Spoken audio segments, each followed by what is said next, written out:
Deputy CM Keshav Prasad Maurya ji हमारे साथ में हैं। सर, आज एनडीए का जो गठबंधन है, आज एक मंच सजा है और उसमें अपना दल एस के जो तमाम नेता हैं वो मौजूद रहेंगे। केंद्रीय गृह मंत्री अमित शाह भी पहुंचेंगे। क्या ये एनडीए अपनी ताकत दिखाएगी इस कार्यक्रम के माध्यम से? भारतीय जनता पार्टी को या गठबंधन को कोई ताकत दिखाने का विषय नहीं। आज डॉक्टर सोनेलाल पटेल जी की जयंती है और जो अपना दल यस है वो भाजपा गठबंधन का हिस्सा है। उन्होंने जयंती का समारोह आयोजित किया है। डॉक्टर साहब की जयंती पर मैं उनको नमन भी करता हूं और जयंती पर उनको चाहने वालों को शुभकामना भी देता हूं। लेकिन इसको कोई शक्ति प्रदर्शन, एनडीए की ताकत तो अपने आप है। 80 की 80 लोकसभा सीटें हम लोग जीत रहे हैं। 2024 में सबने तय कर लिया है कि मोदी जी को तीसरी बार हिंदुस्तान का प्रधानमंत्री बनाएंगे और हिंदुस्तान का प्रधानमंत्री बनाने के लिए केवल प्रतीक्षा है चुनाव की। जब चुनाव होंगे, ईवीएम मशीन सामने आएगी तो लोग जानते हैं कि कमल का एक बटन दबाएंगे तो गरीब का पक्का एक घर बनाने का काम करेंगे। गरीब के घर में, अमीर के घर में, अगड़ी जाति के, पिछड़ी जाति के, अनुसूचित जाति के, जनजाति के सभी, यानी हर घर नल से जल पहुंचाने का काम करेंगे। हर बीमार को दवा दिलाने का काम करेंगे। हर भूखे को भोजन परोसने का काम करेंगे। तो लोगों को ये विश्वास है कि भारतीय जनता पार्टी की माननीय नरेंद्र मोदी जी के नेतृत्व वाली जो सरकार है और उस गठबंधन के जो भी हमारे साथी हैं, अब उनके द्वारा अगर आमंत्रण जाता है तो हमारे सब राष्ट्रीय नेता जहां पर आते भी हैं और आज आदरणीय गृह मंत्री जी के आगमन का समाचार आप सब दिखाए भी हैं और वहां भी रहे हैं।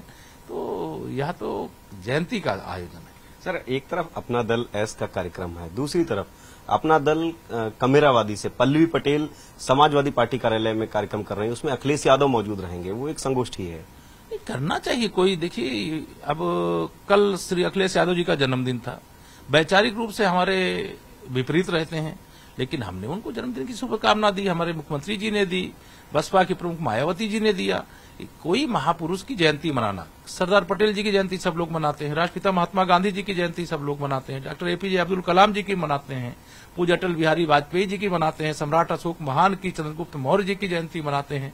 जब भी कोई जयंती आती है, जब भी कोई आयोजन होता है, वो कोई एक जाति और पार्टी की सीमा में रख करके उसको सोचना, मैं समझता हूं ये दृष्टिकोण सही नहीं है। अच्छा ये होता है कि जब किसी महापुरुष की जयंती हो तो उसमें कोई बिना भेदभाव के महापुरुषों को अपनी श्रद्धांजलि अर्पित करना चाहिए। और हम अगर उन्हें श्रद्धांजलि अर्पित कर रहे हैं तो जो उन्होंने अपने जीवन में को जिया है, अगर लगता है उसमें से कुछ पार्ट ऐसा है जो अपने जीवन में लोगों को अपनाना चाहिए तो उसे अपनाना चाहिए।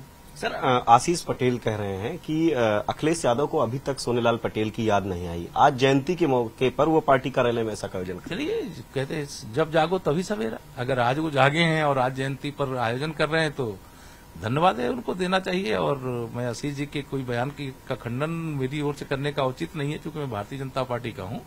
लेकिन मैं यह मानता हूं कि किसी भी महापुरुष की, किसी भी जो इस धराधाम में अपनी जीवन यात्रा पूरी कर चुका हो, अगर वह चला गया है व्यक्ति, तो उसकी जयंती मनाने का, उनको नमन करने का सबको अधिकार होता है, जो उनके प्रति आस्था श्रद्धा रखे। हम राम जन्मभूमि आंदोलन के सिपाही हैं।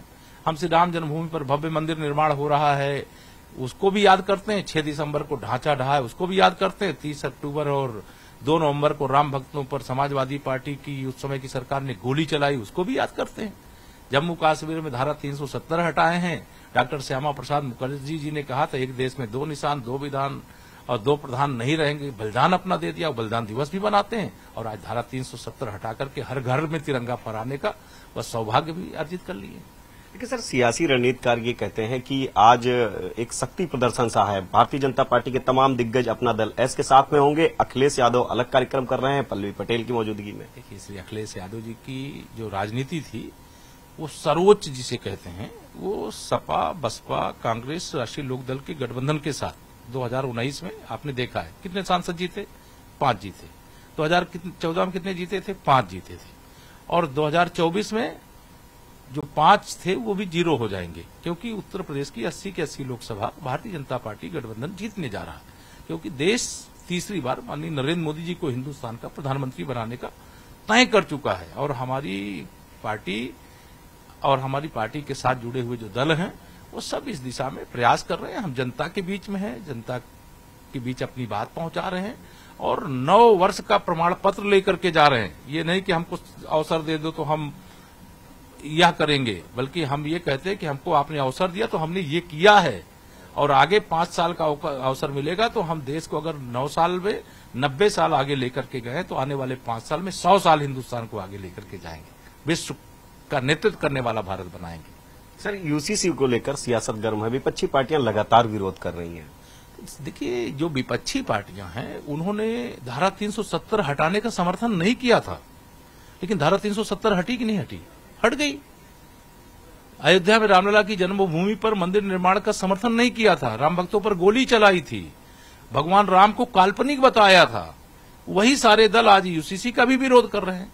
लेकिन मुझे विश्वास है कि भारतीय जनता पार्टी के तीनों ये वैचारिक मुद्दे हैं, चाहे वहां जम्मू कश्मीर से धारा 370 हटाने का हो, चाहे अयोध्या में रामलला का भव्य मंदिर बनाने का हो, और चाहे सामान्य नागरिक संहिता लाने का हो।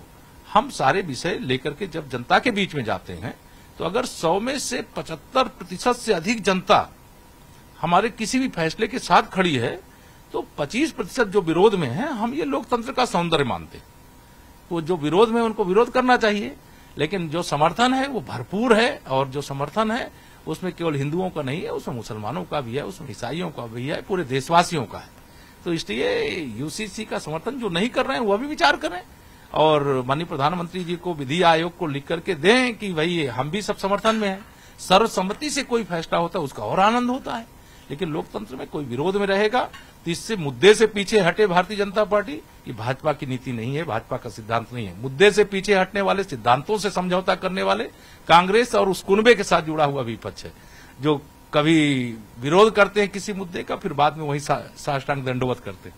सर, अंतिम सवाल है, बसपा सुप्रीमो मायावती आज प्रेस कॉन्फ्रेंस कर रही हैं और मायावती ने सीधे तौर पर ये कहा कि मुस्लिम आरक्षण की वो वकालत कर रही हैं। देखिए, मुझे लगता है कि ये केवल 2024 के लोकसभा चुनाव में बसपा को जिंदा बचाए रखने की दृष्टि से बयानबाजी के अलावा कुछ नहीं। धर्म के आधार पर आरक्षण देने का संविधान भी छूट नहीं देता है, तो धर्म के आधार पर आरक्षण कैसे दे दिया जाएगा?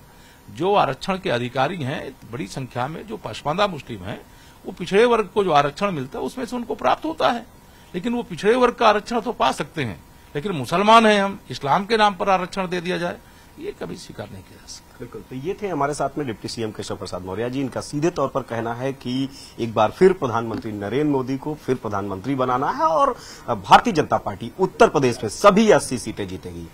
कैमरामैन गोपी गिरी के साथ संकेत मिश्रा, न्यूज 18 लखनऊ।